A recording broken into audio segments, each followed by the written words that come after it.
Hanya berselang 3 pekan sejak terjadinya banjir bandang pada tanggal 11 Juni 2020 lalu, Kota Gorontalo kembali mengalami musibah yang sama, banjir bandang pada tanggal 3 Juli 2020. Intensitas curah hujan yang berlangsung selama 12 jam mengakibatkan debit air Sungai Bolango mengalami peningkatan dan meluap hingga ke pemukiman warga.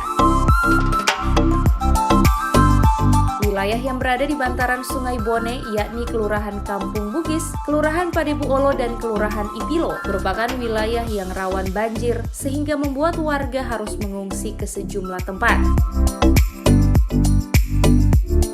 Peran pemerintah Kota Gorontalo untuk memberikan pelayanan kepada masyarakat yang terdampak banjir dilakukan dengan menyalurkan distribusi makanan cepat saji untuk warga yang berada di lokasi pengungsian, serta menyediakan petugas kesehatan untuk memberikan pelayanan kesehatan bagi warga yang sakit. Wali Kota Gorontalo Haji Marten Taha SE Mekdev bersama rombongan meninjau sejumlah tempat yang menjadi lokasi pengungsian, yakni Aula Kantor Wali Kota Gorontalo, Gedung Bele Limbui, Masjid Baitur Rahmah Kelurahan Padebuolo, Jalan Bypass menuju Kantor Gubernur, dan Gedung Nasional.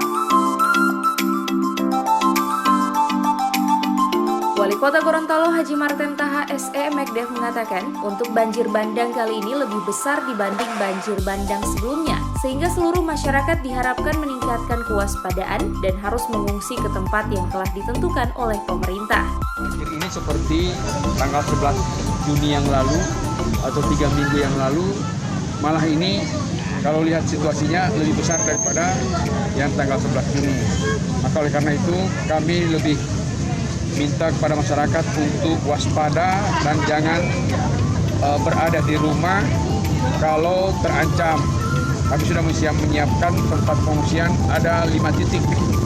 Ini di SDN 38, kemudian di Bele Limbui, kemudian di Aula Kantor Wali Kota, kemudian di SDN 51 dan di SDN 59. Yang tentunya ini disiapkan untuk para masyarakat yang terdampak sehingga mereka aman berada di tempat itu.